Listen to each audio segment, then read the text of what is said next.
বিশেষ অনুরোধ, আমাদের চ্যানেল সন্দীপ স্ক্যারি স্টোরিকে সাবস্ক্রাইব করুন। আপনাদের সহযোগিতা ও ভালোবাসা আমাদের ভিডিও বানাতে সাহায্য করে। ধন্যবাদ। অনেক বছর আগে, হ্যাঁ দেখতে গেলে প্রায় 15 বছর আগের কথা, আমাদের বাড়ি আসার জন্য দুই দিক দিয়ে রাস্তা আছে, কিন্তু রাস্তাগুলো চওড়া হলেও এক একটা জায়গায় বাঁশ গাছ, নিম গাছ, বেল গাছ এইসব গাছ এমনভাবে ঘিরে রয়েছে যে রাস্তার সেই জায়গাটা সূর্যের আলো প্রবেশ করতে পারে না।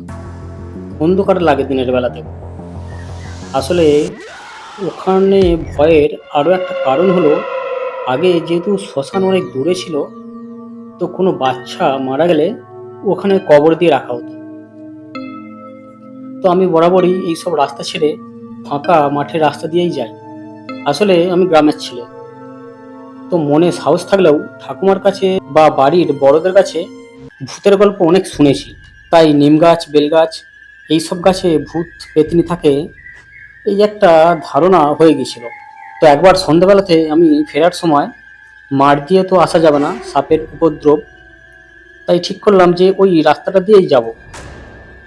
আর সেই জন্য রাস্তাটা যেন শেষ হয় না, শুধু মনে হচ্ছে ওখানে যদি কিছু থাকে, কেউ যদি ডাকে। হাতে একটা লাইট আর পায়ে হেঁটে আমি এগিয়ে চলেছি। পূর্ণিমার চাঁদ সবটা আলোকিত করলেও রাস্তাটা অন্ধকার অনেক। নিশ্চুপ জায়গা, একা হাতে একটি টর্চ, আর আমি পায়ে হেঁটে এগিয়ে চলেছি। হঠাৎ করে একটা ঝোপঝাড়ে কিছু একটা নড়ে উঠল। আমি ভয় পেয়ে গেলাম। আশেপাশে কেউ নেই, ভয় বাড়তে লাগলো। এগিয়ে যাব নাকি না, এটা ভেবে ভেবে ঠিক করতে পারছিলাম না যে কি করা উচিত। হঠাৎ করে আমার খেয়াল পড়লো একটা ডাল রাস্তার ধারে পড়ে আছে। ওটাকে কুড়িয়ে নিলাম। ভয় লাগছে, তবুও সাহস নিয়ে এগিয়ে গেলাম ওখানে কি আছে সেটা দেখার জন্য।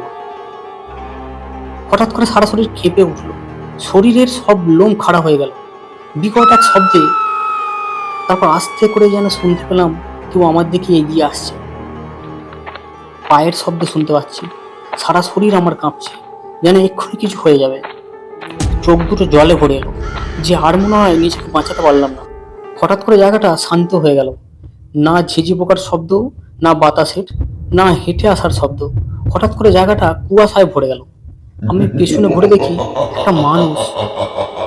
আমার মুখ দিয়ে যেন কথা বেরোচ্ছে না, শীতস্পন্দন এতটাই বেড়ে গেল যে আমি এখানেই শেষ। কি বাবা, তুমি কি কিছু হারিয়ে ফেলেছো? খুঁজছো কিছু তুমি? আমি চুপ হয়ে ড্যাব ড্যাব করে তাকিয়ে রইলাম। আমার মুখের কথা যেন আটকে গেছে। কি হলো বাবা? তুমি কি কারোর জন্য অপেক্ষা করছো? তা এই শান্ত জায়গায় বেল গাছের কাছে এমন এখন দাঁড়িয়ে কি করছো তুমি? কথাগুলো শুনতে শুনতে আমার হৃদস্পন্দন কমতে লাগলো। আমি বললাম, না দাদু, আমার এই সামনের পাড়ায় বাড়ি। আমি বাড়ি ফিরছিলাম, আমাকে একটু এগিয়ে দেবেন? কেন নয়, চলো তোমাকে আমি এগিয়ে দিচ্ছি। এই বলে লোকটি আমার পাশে পাশে হাঁটতে লাগলো। কিন্তু অদ্ভুত ব্যাপার হলো, জায়গাটা কুয়াশা কেন ছিল বুঝে ওঠার আগেই একটা অন্য প্রশ্ন আমার মাথাতে ঘুরছিল, যে ওনার মুখ আমি ভালোভাবে কেন দেখতে পাচ্ছি না। কুয়াশা, তাই পাও দেখা যাচ্ছে না। তো উনি বলতে লাগলেন, এই জায়গাতে অনেক মানুষকে মাটি খুঁড়ে পোতা হয়েছিল, তাই অনেকে ভয় পায়, কিন্তু এই জায়গাতে তেমন কিছুই নেই। আমি মনে মনে ভাবছি আমাকে এইসব কথা কেন শোনাচ্ছে। দেখলে, কথা বলতে বলতে জায়গাটা পেরিয়ে এলাম। ধন্যবাদ দাদু।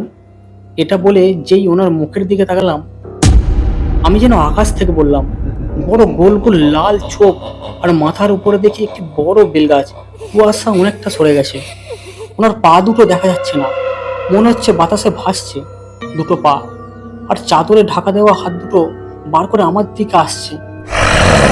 আমি চিৎকার করে বলতে চাইছি, আমাকে কেউ বাঁচাও, কিন্তু গলা দিয়ে কোনো শব্দ বেরোচ্ছে না।